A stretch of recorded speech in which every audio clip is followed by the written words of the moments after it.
Welcome back அவர் Rajini life style. வீடியோக்குள்ளே போகிறதுக்கு முன்னாடி மறக்காமல் சேனலை சப்ஸ்கிரைப் பண்ணிக்கங்க, பெல் ஐக்கானே கிளிக் பண்ணிக்கோங்க. இதை மாதிரி டேஸ்டியான காளான் பிரியாணி உங்களுக்கும் செய்யணுமா? அப்போ வாங்க, இதுதான் உங்களுக்கான வீடியோ.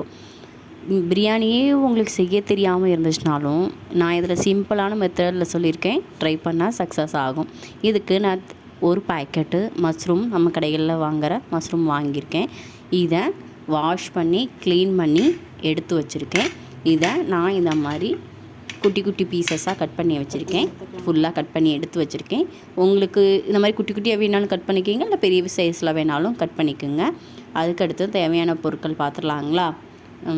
வெங்காயம், புதினா, மல்லி இலை, தக்காளி, இஞ்சி பூண்டு பேஸ்ட்டு, பட்டை, கிராம்பு, சோம்பு, ஏலக்காய், இந்த ஐட்டங்கள் எடுத்து வச்சுருக்கேன். அடுத்து பச்சை மிளகாயும் எடுத்து வச்சுருக்கேன். இப்போ அடுத்து குக்கிங்குள்ளே போயிடலாங்களா? அதுக்கு முன்னாடி நான் இது 3 பேருக்கு தேவையான அரிசி ஊற வச்சுருக்கேன். உங்களுக்கு ஏற்ற மாதிரி நீங்கள் ரெடி பண்ணிக்கிடுங்க. இப்போ எண்ணெய் சேர்த்துக்கலாம். எண்ணெயை சேர்த்துட்டு அடுத்து வெங்காயம் போடுறேன். வெங்காயமும் போட்டுட்டு நல்லா மிக்ஸ் பண்ணி எடுத்து விடுங்க, வதக்கி விட்டுட்டு அடுத்து தக்காளி ஆட் பண்ணுறேன். தக்காளி ஆட் பண்ணி அதையும் நல்லா வதக்கி விட்டுட்டு, தக்காளி நல்லா வதங்கிறதுக்கு உப்பு 1 ஸ்பூன் போட்டிருக்கேன். அது நல்லா வதங்கி முடிச்சுன்னு இஞ்சி பூண்டு பேஸ்ட்டு போடலாம். இஞ்சி பூண்டு பேஸ்ட் போட்டுட்டு அதையும் நல்லா வதக்கிக்கிறேன். அடுத்து மிளகாத்தூள் ஆட் பண்ணுறேன், மல்லித்தூள் ஆட் பண்ணுறேன், மஞ்சத்தூள். இவ்வளோ தான் நான் மசாலாஸ் ஆட் பண்ணியிருக்கேன். இதையும் நல்லா பச்சை வாசனை போகிற அளவுக்கு வதக்கிக்கலாம். அடுத்து நான் மஷ்ரூமையும் போட்டு ஆட் பண்ணி மிக்ஸ் பண்ணிக்கிட்டேன். அதுக்கடுத்தப்புறம் நம்ம புதினாவையும் மல்லி இலை இருந்தேன்னா அதையும் ஆட் பண்ணிக்கிறேன்.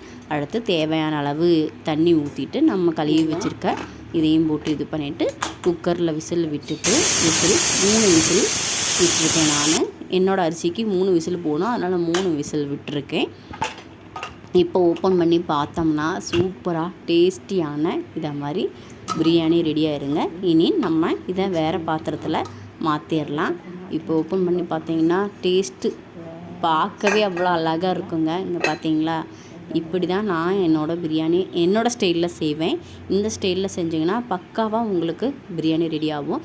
யாரும் உனக்கு பிரியாணி செய்ய தெரிலன்னு சொல்லவே மாட்டாங்க. இங்கே பாருங்கள், கப்பில் போட்டு நீங்கள் எடுத்து வச்சு பார்த்தீங்கன்னா அவ்வளோ உதிரி உதிரியாக இருக்கும். பார்க்கவே அவ்வளோ அழகாக இருக்கும். வீட்டில் எல்லோரும் சாப்பிட்டு பார்த்துட்டு இது என்ன புது மாடலில் வித்தியாசமாக இருக்கே, நல்லா இருக்கேன்னு கூட கொஞ்சம் சாப்பிடாமல் இருக்கவங்க கூட இதை விரும்பி வாங்கி சாப்பிடுவாங்கங்க. இதுக்கு தொட்டுக்க தயிர் வேணாலும் வச்சுக்கலாம். நான் முட்டை இதை மாதிரி போட்டு எடுத்து வச்சுருக்கேன். அதுக்கு முன்னாடி நம்ம சேனலை மறக்காமல் சப்ஸ்கிரைப் பண்ணி வச்சுக்கோங்க. லைக் பண்ணுங்கள், ஷேர் பண்ணுங்கள், கமெண்ட் பண்ணுங்கள். பாய்.